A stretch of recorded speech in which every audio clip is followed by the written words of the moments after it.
기도하겠습니다. 할렐루야. 하나님의 은혜와 사랑이 여러분들 가운데 평안으로 가득하기를 소망합니다. 이제 무더웠던 여름이 지나고 새로운 계절이 왔습니다. 지난 여름 얼마나 무더웠습니까? 새벽에 잠을 자다가 너무 더워서 보일러가 켜진 줄 알고 보일러를 확인했던 적이 엊그제 같은데 이제 추워서 이불을 덮고 자야 되는 그런 계절이 왔습니다. 참 놀랍고 신비스러운 자연의 이치이자 또 하나님의 섭리인 것 같습니다. 아침 저녁으로 일교차가 심한 여러분들 건강에 유의하시고 늘 하나님의 은혜 가운데 간건하시기를 소망합니다. 저 개인적으로는 지난 여름 내내 제 마음과 머릿속에 떠나지 않았던 단어가 있습니다. 바로 성령이라는 단어입니다. 그동안 교회에서 맡겨진 사역을 감당해 오면서 언제부터인가 분주함 속에 빠져있는 제 모습 속에서 영적인 열매가 점점 줄어들고 있고 또 마음의 기쁨이 점점 메말라 가고 있음을 발견하게 되었습니다. 그러면서 제 안에 하나님과 예수님은 계시지만 성령님은 마음 어딘가에 숨어있는 듯 찾아보기가 어렵다는 것을 알게 됐습니다. 그러다 보니 당연히 마음의 감동도 즐거움도 부쩍 줄어드는 것 같았습니다. 그래서 제 기도 제목은 다른 그 무엇보다도 저 자신이 성령 충만한 성령의 사람이 되기를 위해서 기도하고 있습니다. 하나님의 자녀로서 또 예수님의 자녀로서 살아가고 있지만 거기에만 머물지 않고 성령의 사람으로까지 나아가고자 기도하고 있습니다. 성령이라는 것, 이 성령이라는 것은 우리의 신앙과 삶에 실질적이고 가장 강력하게 다가오는 하나님의 일하심, 하나님의 역사하심이라고 할 수 있겠습니다. 아무리 하나님과 예수님께 대해서 철저하게 신앙을 고백한다 할지라도 이 성령님의 감동이 배제되었다면 그것은 2% 부족한 온전하지 못한 신앙이 되고 말 것입니다. 그래서 오늘 이 시간 그 성령에 관한 말씀을 나누고자 하는데 이 성령을 이야기하자면 당연히 이 사도행전을 빼놓을 수가 없습니다. 사도행전은 의사가 직업인 누가가 기록한 책입니다. 그러므로 누가복음과 연결이 되어 있습니다. 그래서 사도행전을 흔히 누가복음의 속편이다라고 이야기합니다. 그래서 이 누가복음이 잃어버린 영혼을 구원하러 오신 예수님의 복음이었다면 사도행전은 그 복음을 성령 받은 제자들이 땅끝까지 이르러 그 복음을 전하는 주제를 담고 있습니다. 그래서 사도행전의 핵심 주제는 성령과 교회 그리고 선교라고 할 수 있겠습니다. 대개 한 사람의 전기는 아무리 위대한 사람일지라도 그 사람의 죽음을 정점으로 결론이 맺어집니다. 끝이 납니다. 하지만 예수님은 죽음에서 부활하시고 또 승천하시고 당신의 영이신 그 성령을 보내셨기 때문에 끊임없이 새로운 이야기의 스토리의 주인공이 되고 계십니다. 그래서 초대교회의 사도행전은 28장으로 끝났지만 그 2000년 동안 성령으로 충만한 수많은 제자들에 의해서 보이지 않지만 29장이 계속 쓰여져 가고 있는 것입니다.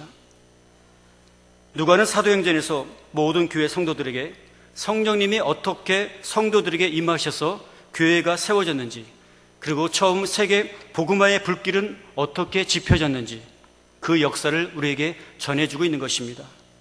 그래서 사도행전은 선교의 이야기면서 성령의 이야기라고도 할 수 있겠습니다. 즉 성령께서 사람들 통해서 이뤄가신 역사하신 일들을 기록한 것입니다. 오늘 본문은 2장의 말씀이지만 그 전에 1장의 내용을 한번 살펴보면 부활하신 주님께서 제자들에게 나타나셔서 예루살렘을 떠나지 말고 아버지께서 약속하신 것을 기다리라고 말씀하십니다. 그리고 성령으로 세례를 받게 되리라고 말씀하십니다. 그러시면서 더 나아가서는 제자들에게 성령이 너에게 임하시면 너희가 권능을 받고 예루살렘과 온 유대와 사마리아 땅끝까지 이르러 내 증인이 되리라고 말씀하십니다. 그 말씀을 하신 후에는 하늘로 올라가셨습니다.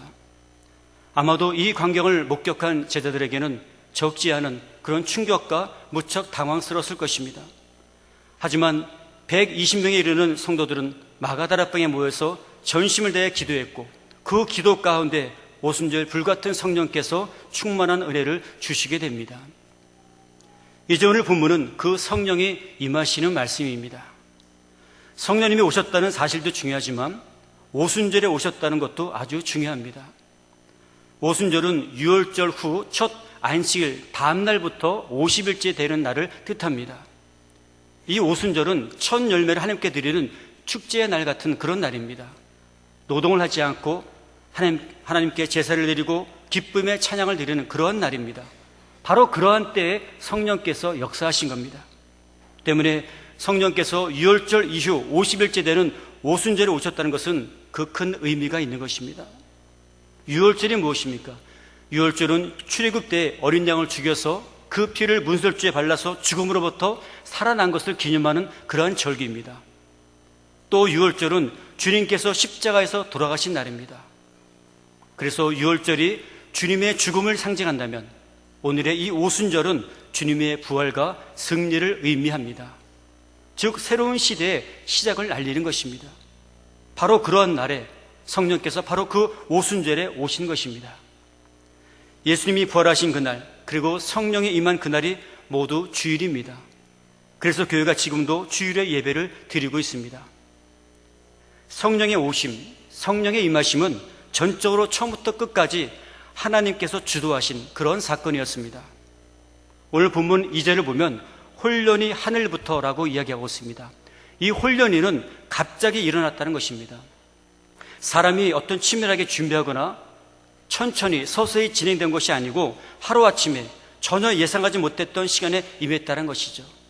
사람이 정한 때가 아니라 하나님이 정한 하나님의 타이밍 때에 이 성령이 임한 것입니다.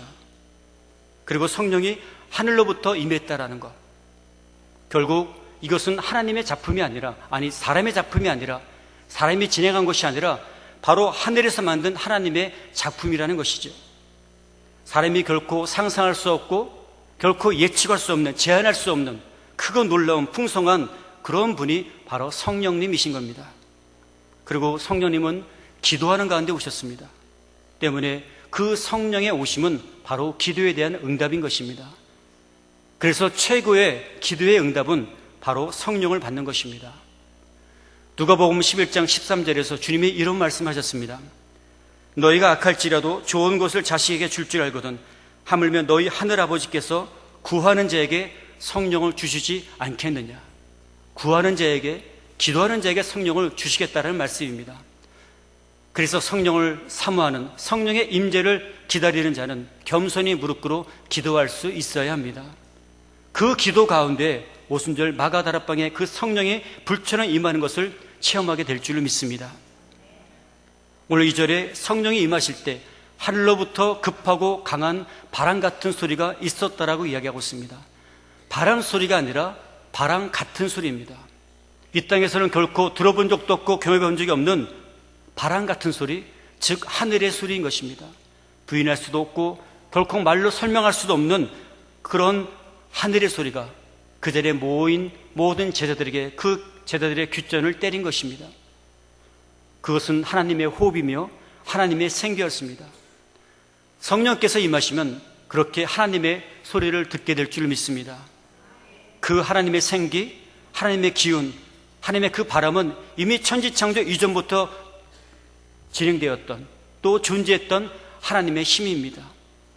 그래서 창세기 1장 2절에 보면 땅이 혼돈하고 공허하며 흑암이 깊음 위에 있고 하나님의 영은 수면 위에 운행하시니라. 즉 하나님의 영이 천지 창조를 준비한 것이죠. 흑암과 혼란과 같은 인생 위에도 하나님의 영, 하나님의 성령이 임하시면 새로운 생명이 태어날 수 있는 것입니다. 하나님께서 처음 사람을 만들 때도 흙으로 빚어 형체를 만드신 후에 거기 하나님의 생기, 하나님의 신을 불어넣었다고 말씀하셨습니다. 그때 비로소 사람은 숨을 쉬는 생명체가 되었습니다. 우리의 삶도 마찬가지입니다.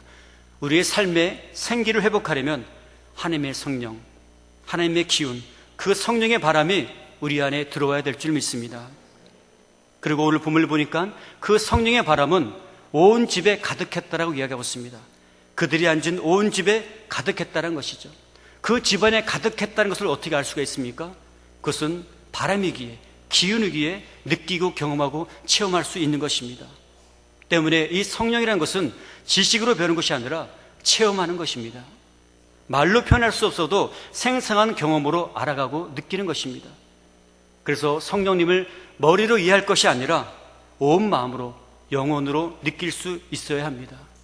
지금 이 말씀을 듣는 우리 모든 성도님들도 그런 성령의 기운, 성령의 바람을 느끼시길 바랍니다. 계속해서 3절을 보면 성령이 임하실 때 마치 불의 혀처럼 갈라지는 것들이 방 안에 있던 사람에게 임했다라고 말씀하고 있습니다. 성령이 불처럼 임했다고 합니다. 성경에는 많은 곳곳에서 이 하나님의 불을 많이 이야기합니다. 이 불은 정결하게 하는 힘입니다. 마치 이사야의 입술을 찢었던, 그래서 자신의 의로 가득 찼던 그 추억한 죄를 고백하면서 이사야가 말하기를 화로다 내가 망하게 되었도다 이렇게 부르짖게 했던 그 거룩한 숯불, 바로 우리의 더러움을 정결케 하는 하나님의 불인 것입니다. 이 하나님의 불은 무섭고 강력합니다. 절대로 타협하지 않습니다. 그 불이 있어야 우리들의 죄와 또 세상의 부정부패, 그리고 불의와 타락, 그런 더러움들이 깨끗게 정결케 될 수 있는 것입니다. 지금 현재 우리나라 정치만 해도 어떻습니까? 많은 정치인들은 서로 비방하고 헐뜯으면서 서로 달라져야 된다, 새로워져야 된다, 개혁해야 된다고 이야기하고 있습니다. 또 서로 신뢰하지 못한 채 불신과 반목만 늘어나고 있습니다. 하지만 누가 누구를 감히 판단하고 개혁할 수 있겠습니까? 그 어떤 누구도 떳떳지 못한데 말입니다. 이 땅의 진정한 개혁은 하나님의 불로서만 가능한 줄로 믿습니다. 갈멜산에서 엘리야가 기도했을 때 그때 내려온 하나님의 불은 그 제물의 나무와 돌과 흙과 모든 물, 모든 것들을 다 태워버렸습니다. 마찬가지로 하나님의 불이 우리 속에 임하게 된다면, 그 불이 임하면 우리 안에 있는 모든 더럽고 부패한 그 죄의 요소들이 깨끗하게 되는 것입니다. 기독교 역사 속에 하나님의 불이 뜨겁게 임한 부흥의 순간들이 많이 있었습니다. 그 중에 우리나라만 해도 기독교 선교 초기 평양 대부흥 운동의 시작점이었던 원산 부흥 운동은 어떤 한 기도 모임에서 하디라고 하는 그 선교사의 회개로부터 시작이 되었습니다. 하디 선교사는 자신이 한국 선교가 실패한 것에 대해서 이렇게 고백합니다. 성령을 말했으나 성령을 체험하지 못했고, 회개를 말했으나 회개에 체험이 없는 이론적, 지식적인 신앙이 문제였다라고 자신의 그 선교 실패의 원인을 고백합니다. 그리고는 기도하던 중에 마침내 성령의 임재와 회개가 터져나오는 그런 은혜를 체험하게 됩니다. 그것을 시작으로 이어진 평양 대부흥의 그 성령의 역사는 수많은 사람들의 그런 회개를 불러일으키게 됩니다. 그래서 많은 사람들이 스스로 횡령했던 돈이나 물건들을 돌려주고 용서를 구하고, 불량배가 새 사람이 되어지고, 빌렸다가 떼어먹은 돈이나 빚을 갚게 되어지고, 원수처럼 지내던 이웃들과 서로 화해가 되어지는 이런 회개의 역사가 일어났습니다. 이 모두가 하나님의 불이 임한 그런 결과입니다. 때문에 이 하나님의 불은 능력이며 하나님의 임재입니다. 하나님의 축복이며 하나님의 기름 부으심입니다. 하나님께서 사랑하셨던 그 솔로몬 왕이 즉위식을 마쳤을 때 하늘에서 불이 내려와서 모든 제단의 제물을 다 불살랐습니다. 오늘 오순절 마가다락방에 모인 120명의 성도들에게도 하늘에서 성령의 불같이 임했고, 그것이 교회의 시작이 되어졌습니다.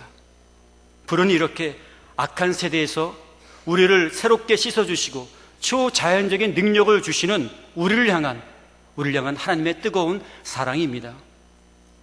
오늘날 이 땅의 교회들이 간절히 필요로 하는 것이 무엇이 있습니까? 바로 하나님의 불입니다. 지금의 교회들은 조직화되어지고, 그리고 대형화되어지고, 좋은 건물과 훌륭한 장비와 훌륭한 인력들을 가지고 있습니다. 하지만 어떻게 된 것인지 아무것도 갖추고 있지 않았던 2000년 전에 그 초대교회 때보다 영향력을 못 끼치고 있다는 것이죠. 교회의 눈물은 말라버렸고, 교회의 기도는 차가워졌고, 마음은 굳어져 버렸습니다. 예수 안 믿는 사람들은 예수 믿는 사람들의 위선과 무기력함을 비웃고 조롱합니다.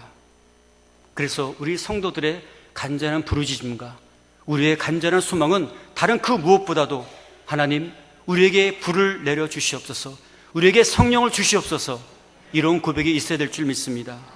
그래야 교회가 정말 교회다운 교회가 되어지고, 그리고 믿는 사람들이 말과 신앙이 일치하는 거룩한 하나님의 자녀들로 설 수 있으리라고 믿습니다. 언젠가 소개되었던 레디컬이라는 책이 있었습니다. 이 책의 저자인 데이비 플랫은 미국 알라바마 주에 있는 대형 교회, 아주 큰 교회의 담임 목사입니다. 그는 한때 자신이 목회하는 교회는 자원이 많다고 생각했습니다. 똑똑한 인텔리 성도들과 넉넉한 재정과 그리고 좋은 조직과 건물이 있으니까 교회가 제대로 헌신만 하면 세계 복음화를 위해서 정말 위대한 일을 할 수 있을 거라는 그런 생각을 갖고 있었습니다. 하지만 그것이 얼마나 잘못된 생각인가를 깨닫게 됩니다. 그래서 그 데이비 플랫은 이렇게 고백했습니다. 교회가 얼마나 많은 자원이 있는지는 상관이 없다. 성령의 임재와 능력이 없다면 아무리 인간적인 자원이 많다고 해도 박물관에 전시된 모형 비행기에 불과하다. 절대로 뜨지 못한다. 이런 고백과 함께 자신의 목회 방향을 전환하게 됩니다. 교회에 아무것도 없다 할지라도 성령의 능력이 불같이 임한다면 그 교회는 열방을 흔들어 놓을 수 있습니다. 성령의 능력으로 사로잡힐 때 성령의 능력이 없이 10년, 20년 동안 발버둥 쳐도 되지 않았던 일들이 단 하루 만에 해낼 수 있는 것입니다. 실제 사도행전 2장 뒷부분에 보면 단 반나절 만에 예루살렘 초대교회 3,000명의 새신자가 나타납니다. 이렇게 부른 거룩한 하늘의 능력으로 교회를 움직이는 하나의 동력, 엔진과 같은 것입니다. 그 능력이야 있어야 사역도 할 수 있고 사랑도 할 수 있고 용서도 할 수 있고 또 교회가 부흥할 수도 있고 또 세상을 변화시킬 수도 있는 것입니다. 그 성령이 우리에게 임할 때 우리는 불같은 능력을 받게 되는 것이죠. 성령의 불이 혀같이 갈라지는 것이 모든 사람들에게 임한 것뿐만 아니라 보여졌다고 이야기하고 있습니다. 한 곳에 덩어리로 뭉쳐있는 하나의 불이 아니라 각 사람 머리 위에 임하는 불로 우리에게 알려주고 있습니다. 3절에 보니까 각 사람 위에 하나씩 임했다라고 말씀하고 있습니다. 기도하는 공동체 각 사람 머리 위에 불의 혀 같은 성령의 임재가 임한 것입니다. 구약시대의 모세나 솔로몬, 이사야와 같은 그런 특정한 인물에게만 한시적으로 임했던 그 성령의 불이 이제 마가다락방에 모여서 기도하던 120명 모두에게 임하고 있습니다.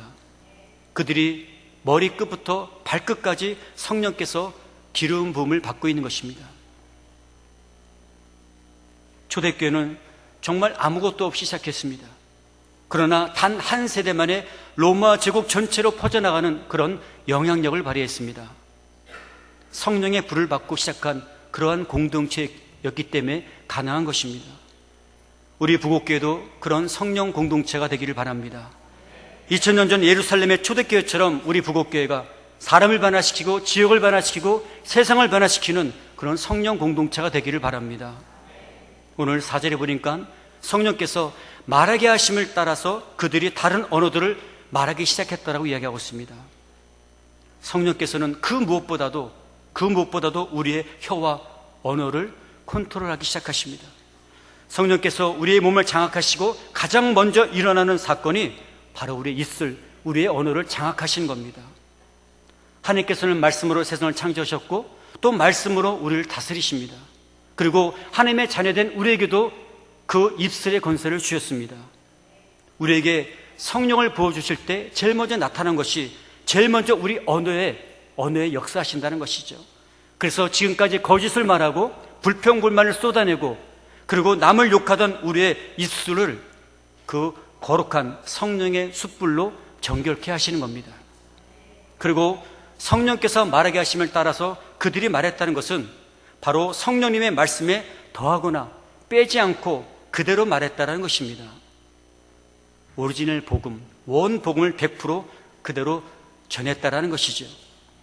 오늘날 기독교의 타락은 그 복음에 인간의 생각을 더해서 변질시키는 데 있습니다. 하지만 성령에 사로잡힌 사람은 그 하나님께서 주신, 성령께서 주신 그 말씀 그대로 전하고 행하는 사람입니다. 이제 성령이 임한 그 제자들은 이제 다른 언어들로 말하기 시작합니다. 마가복음 16장 17절에서 주님이 이렇게 말씀하셨습니다. 믿는 사람에게는 이런 표적이 따르리니 곧 그들이 내 이름으로 귀신을 쫓아내며 새 방언을 말하며 라고 말씀하셨습니다. 여기서 주님 말씀하시는 새 방언이 바로 오늘 본문에 나오는 다른 언어들입니다. 이 다른 언어들은 각종 외국어를 뜻합니다. 사실 제자들은 전문적으로 외국어를 교육받은 그런 사람들이 아닙니다. 그런데 갑자기 여러 나라 언어들로 말하기 시작합니다. 바로 성령께서 그들의 입술을 장악했기 때문입니다. 성령이 임하면 즉시 제자들의 입술에서 외국어들이 터져나왔다는 것, 이것은 결국 땅끝까지 가서 복음을 전하라고 하는 그 거룩한 사명, 지상 명령을 위한 것임을 우리가 알 수가 있습니다. 때문에 성령이 임했다라는 것, 성령을 받았다는 것은 거룩한 사명을 받아주신 거고, 받게 한 거고, 그 거룩한 사명을 위해서 부어주신 하나님의 능력이 되는 것입니다. 하나님은 침묵하지 아니하시고 태초부터 지금까지 끊임없이 말씀하고 계십니다. 우리가 겸손히 회개하고 기도하며 그 하나님과 친밀하게 교제하면 우리에게 분명한 말씀을 해주십니다. 분명한 사실은 성령께서 경건하게 기도하는 그 하나님의 백성들에게 말씀하고 계신다는 것입니다. 지난 주간에는 우리 군포지방에서 연합성회가 있었습니다. 1년에 한 번씩 있는 행사인데 이번 연합성회의 주제가 성령으로 새롭게, 성령으로 뜨겁게 였습니다. 그래서 강사님을 통해서 들은 말씀의 주된 요지는 결국 성령 충만이었습니다. 우리의 신앙의, 우리의 삶의 기본은 성령 충만부터 시작이 되어야 한다는 것이죠. 오늘 오순절 마가다락방에 임한 그 성령의 불로 성도들의 형식적인 신앙이 어떤 체험적인 신앙으로 바뀌었고 육적인 것들이 영적인 것들로 바뀌었습니다. 그런 성령의 역사를 경험하고 있습니다. 그리고 그로 인해서 3,000명, 5,000명이 회개하고 구원받는 역사가 있게 되어집니다. 이 모든 것이 성령 충만함으로 인한 열매라는 것이죠. 아울러 교회의 부흥의 비결도 바로 성령 충만한 역사 속에 있음을 우리가 알아야 될 줄 믿습니다. 그리고 더 중요한 것은 이 성령 충만함이 되기까지, 성령을 받기까지 먼저 기도가 있었다는 것입니다. 오순절 마가다락방에 모여 마음을 같이하여 오로지 기도에 힘썼던 그 기도의 열정이 있었습니다. 우리에게도 이 마가다락방에 있었던 기도의 열정이 필요한 줄 믿습니다. 바라기는 우리 부곡교회 모든 예배 공동체가 이 마가다락방과 같은 성령의 체험이 있기를 바랍니다. 성령 충만으로 내가 변화되어지고 교회가 변화되어지고 세상이 변화되어지는 그런 부흥을 경험할 수 있게 되기를 바랍니다. 모든 사역의 원동력은 성령 충만입니다. 성령 충만하면 성령께서 도와주시기에 모든 사역들은 자동으로 저절로 되어줄 수 있다고 저는 믿습니다. 때문에 성령 충만을 위해서 기도에 힘쓰시길 바랍니다. 날마다 성령 받기를 간구하십시오. 성령의 지배를 받도록 간구하십시오. 성령 앞에 무릎 꿇고 항복하십시오. 그리고 성령의 능력을 인정하고 신뢰하시길 바랍니다. 성령은 이미 내 삶에, 내 안에 와 계십니다. 그런 그분을 깨닫고 느끼시길 바랍니다. 그런데 더 중요한 것은 내 안에, 내 삶에 와 계신 그 성령님을 내가 느끼고 깨닫기 위해서는 필요한 것이 있는데 그것이 곧 바로 회개입니다. 회개를 통해서 성령 충만에 이룰 수 있는 것입니다. 그리고 그 회개는 하나님과의 교제를 통해서 이루어지는데 그것을 가능케 하는 것이 곧 바로 기도입니다. 어쩌면 우리는 많은 기도 제목들이 있지만 다른 어떠한 기도 제목보다도 오직 성령의 충만함을 위해서 기도해야 할 것입니다. 우리는 보통 하나님께서 우리의 모든 형편을 아시고 또 돌보신다는 것을 믿고 고백하고 있습니다. 그래서 하나님은 우리의 모든 일거수 일투족을 함께 하시고 아시고 또 머리털 하나까지 세신바 되는 그런 하나님으로 우리가 고백하고 있습니다. 그런 하나님이라 한다면, 그렇다면 우리의 모든 형편과 처지를 이미 다 아신다면 그 하나님께 그 모든 상황과 문제들을 맡기고 내려놓고 우리는 그저 그 모든 것들을 잘 극복하고 잘 감당해 갈 수 있는 그 하늘의 능력과 하늘의 지혜를 주시는 성령을 받도록 기도해야 하는 것이죠. 성령이 내 안에 충만하도록 기도해야 한다는 것입니다. 이 신앙의 본질이 내 안에 해결이 되어질 때 비로소 우리는 성령의 사람으로 거듭나게 되는 것입니다. 그리고 그 성령의 사람이 바로 사도행전 29장을 열어가면서 이 성령의 시대를 이끌어가는 그런 성도가 되는 것입니다. 그러므로 이 성령의 시대는 성령 받은 성도들이 기도하며 거룩한 능력을 받고 나아가는 그런 시대입니다. 사랑하는 성도 여러분, 그러한 성령의 시대 가운데 주역이 되시길 바랍니다. 이를 위해서 우리 부곡교회가 먼저 말씀과 또 기도로 무장한 그런 성령 공동체가 되기를 바랍니다. 성령님이 통치하시고 성령님이 지배하시고 성령님이 다스리시는 그런 성령님의 교회가 되기를 바랍니다. 그렇게 될 때 우리의 육체와 영과 홀의 문제가 다 치유가 되어지고 보배의 능력으로 악한 영들을 우리가 쫓겨나게 되어지고, 그리고 사람들이 앞다퉈 예수를 믿게 된 놀라운 역사가 만들어지게 될 줄 믿습니다. 그리고 예수 안 믿는 것이 부끄러워지고 또 교회의 영적 권위와 그리고 거룩함이 회복이 되어지고, 사람들이 어떤 이 교회를 핍박할지언정 안으로는 내심 교회를 존중하게 될 줄 믿습니다. 그리고 이 세상 가운데 모든 정치, 경제, 사회, 문화, 교육 모든 분야 속에 하나님의 지혜와 또 하나님의 정의가 넘쳐 흐르게 될 줄 믿습니다. 이를 위해서 말씀과 기도로 깨어있는 가운데 성령 충만 받아서 성령의 사람으로 성령의 공동체로 이 성령의 시대를 이끌어가는 우리 성도님들, 그리고 우리 부곡감리교회 되기를 주님의 이름으로 축원합니다. 기도하겠습니다. 살아계신 하나님, 이 예배 가운데 말씀으로 찾아오심을 감사합니다.